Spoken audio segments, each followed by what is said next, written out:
Jeremy, welcome to Dublin. This is a fight that's been a long time coming. Does it feel surreal to finally be facing off against Pedro Carvalho after calling for this fight for a number of years? Yeah, just more excitement. I'm just finally here. I could look outside and see the 3 Arena. I just saw him walk out. Like I said, it's real now. I've been here for a week and focusing so much on the weight that can't wait for the fight itself. And now we're here. We're like, I got a timer on my phone. I think we're at 20 hours to weigh-ins, and then it's game time till then. I can't wait. It's funny. I just asked Pedro actually, what does he think an interaction with you two will be like, and then it sounds like you just passed each other in the hallway there. Well, what was it like? Honestly, I didn't know he was in here, and then he came by and he shook my hand, and that's about it. The talking's done, the work's done. It's a matter of just getting in there now. I mean, we'll see what happens when you get this face-off going on in front of the tram there, but. Yeah, just for right now, it's all business. Right now, the weight cut's the first fight that I'm focusing on right now, and I'm sure he's doing the same. So we're hungry. We're not thinking about each other right now. Why was it this fight that you were calling for? Why was it Pedro specifically? Timeline-wise, well, originally, I just thought he was the fight that I was looking up in the rankings, and that was the matchup that I liked the most.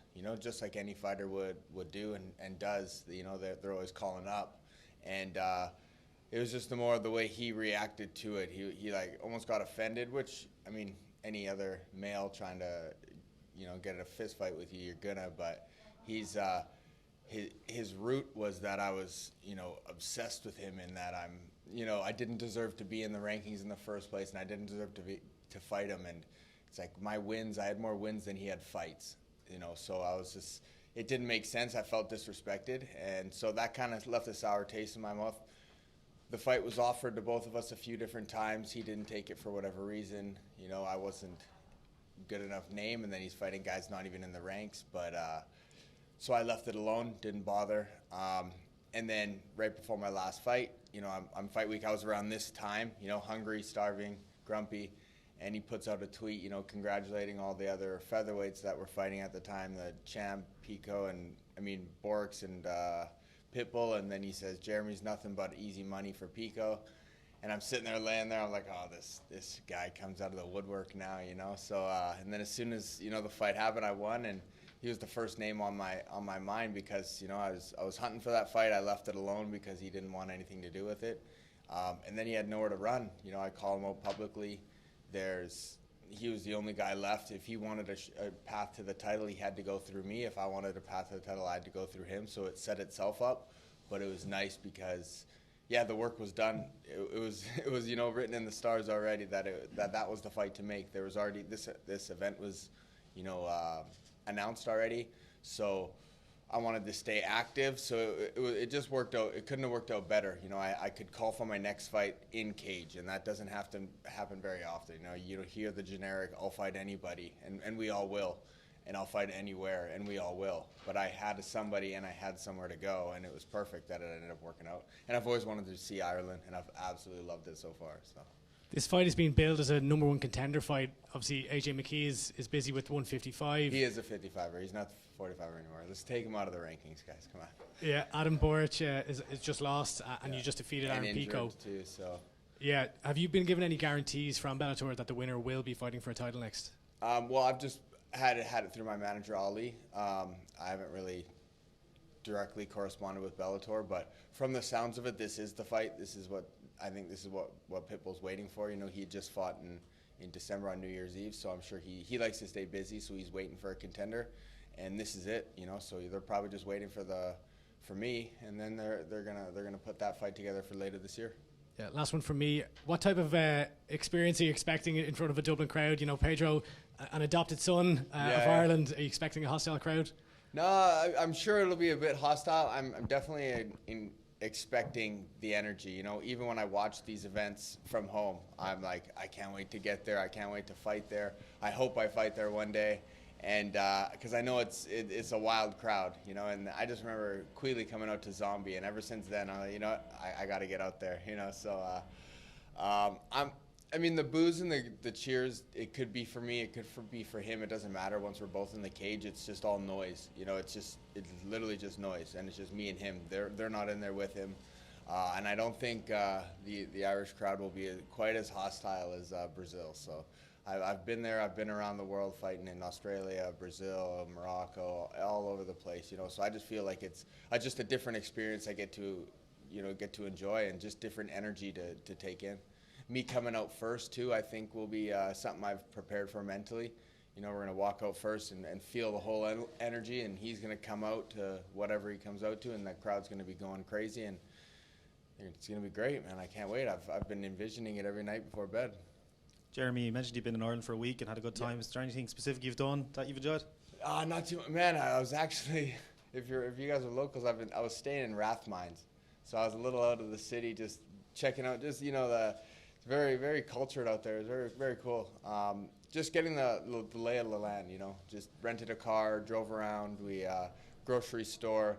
I just more so wanted the sleep schedule because of the 8-hour difference on the West Coast, and with the fight being so late out here, we'll probably be fighting around 10, 11 o'clock. So I wanted to be working out at that time, going to bed late, waking up late, just acclimate properly. I've flew in a little early for a few of the fights overseas, and the jet lag, when it hangs and lingers into the weight cut, it's annoying. You're laying there starving, you can't even sleep. So I just wanted to get here, get the flight out of the way, get the time change, acclimate everything, and just be comfortable. Like, I feel so at home here already, and it's been 6-7 days that, like, I know what I like at the grocery stores. I know where I want to go, what to do.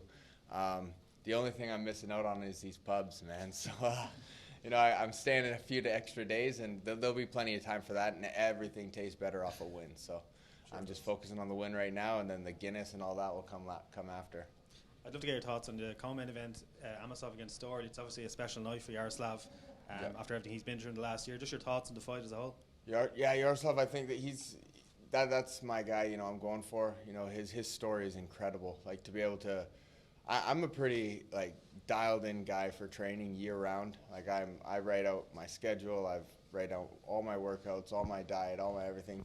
And then to be a world champion and to suit up and go serve in the military, I physically couldn't even imagine it. So all the respect to him. He is, like, to me, he's on a whole different pedestal than the rest of all of us. We're all fighting in a cage, and he's fighting in real, and then that's incredible. And then to come back now and defend his title, that's just a guy in his position to be able to do what he did is, like, I mean, Storley, I'm sure it's got to be a tough guy coming in, being like the bad guy, essentially. I'm sure he's a nice guy too, but I'm definitely rooting for Yaroslav.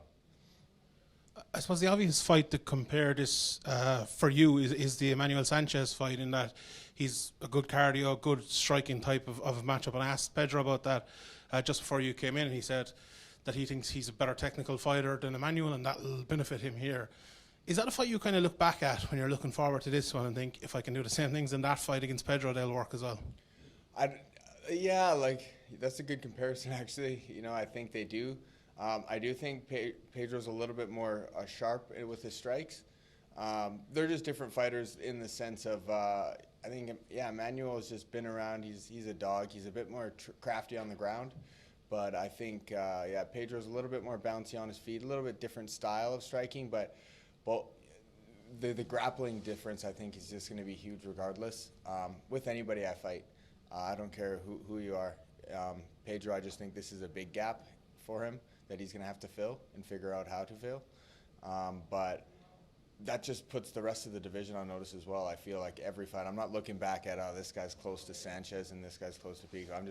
I'm better than all of these guys at what I do, my A game. So that's what they have to worry about. Like, how the hell am I going to keep this guy off of him? And not even that. This fight, I'm looking to make a statement. So I think you're going to see other tools that guys are going to look back and be like, damn, now where are we going to go with this guy? So, yeah, you'll see. I know you spoke about the crowd in the Tree Arena, but this is going to be like a main event because Pedro is kind of the last Irish-based guy on the card, and the Irish crowd are known. Is that something that you're prepared for in terms of the... I don't think the Irish crowd are pretty respectful. I don't think you'll get abused or anything like that, but the noise and the amount of support that will be for your opponent. Yeah, there's going to be no Uvo Mojeas, I'm sure, right? But No, this is actually word for word what my training partner Kai said. You know, like he's going to be the last, and he's walking out after me, so it's going to be real loud when he's walking out. And again, that's something, visualization, preparation, that prepares you as much as you can until, you know, you're actually in there. But to me, I just can't wait to feel that energy. You know, I was feeling sluggish walking down here, and then I see you guys and I got these lights and I'm fired up. So I can only imagine when I get out there and the crowd's going nuts. Last question for me, and not to look past this fight, but just on Patricio in general. To me, he's one of the most underrated fighters in the world in terms of how good he has been over the last few years. Yeah. When you look at his game, how do you beat him? Because he's a very hard guy to get inside and to take down, to work your ground game on. Obviously, if you can get there, it'd be an advantage to you. But what is the way to beat Patricio? How do you get inside on him? How do you get him to the ground? I get him in, get him down, do my thing. You know, I mean, who has he fought that resembles anything that I do?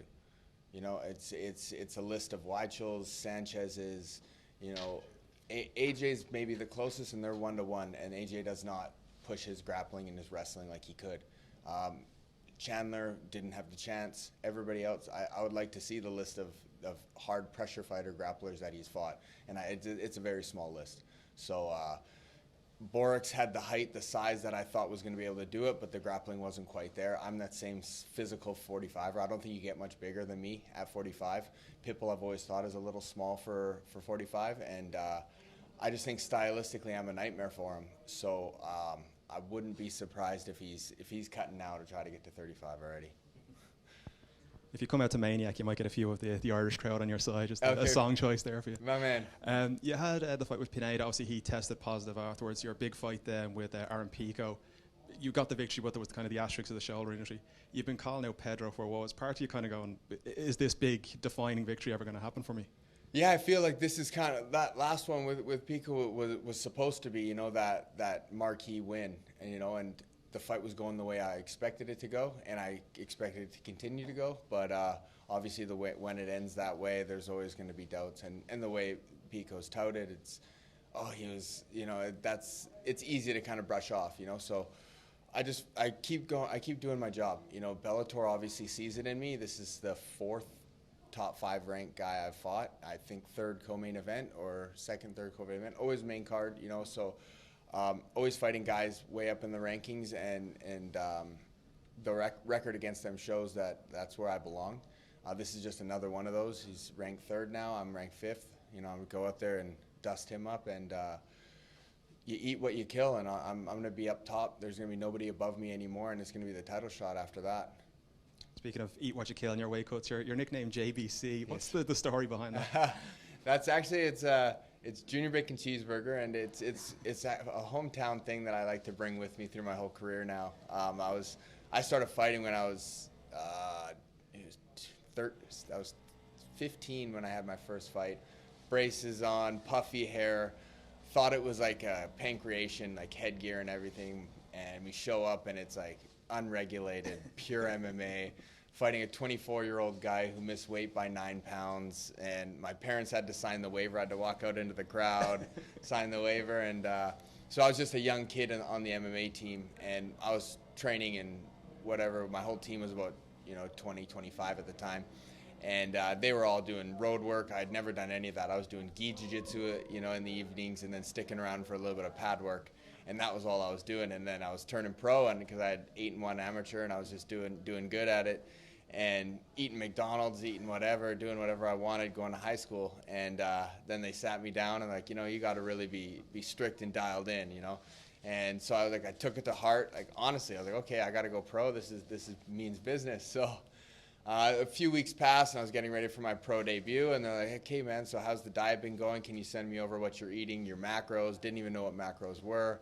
And then I was like, yeah, man, I switched over to Wendy's because it's fresher, and I thought wholeheartedly it's fresher than McDonald's. They got the real lettuce in there, and softer bun. So I was like, yeah, I switched over to Wendy's. I'm just having the JBCs, like smaller burger, all good. And so ever since then, I was the junior of the team anyway, so it just stuck, like Junior Bacon Cheeseburger, that's JBC. And then I couldn't get away from it. I was hometown, like main eventing at the Battlefield, like a local show, regional show, and I would have all my friends show up, and it would just be chants of JVC, JVC. So it just stuck. I couldn't get out of it. And then when I moved on to the bigger promotions, I just brought it with me. I was like, this is my hometown. This is what I grew up with. And I mean, I don't eat that way anymore, anyways. But yeah, JVC just brings me back to 16-year-old kid just getting in there, just doing it because I love it. Appreciate that. Thanks very much. Of course, man.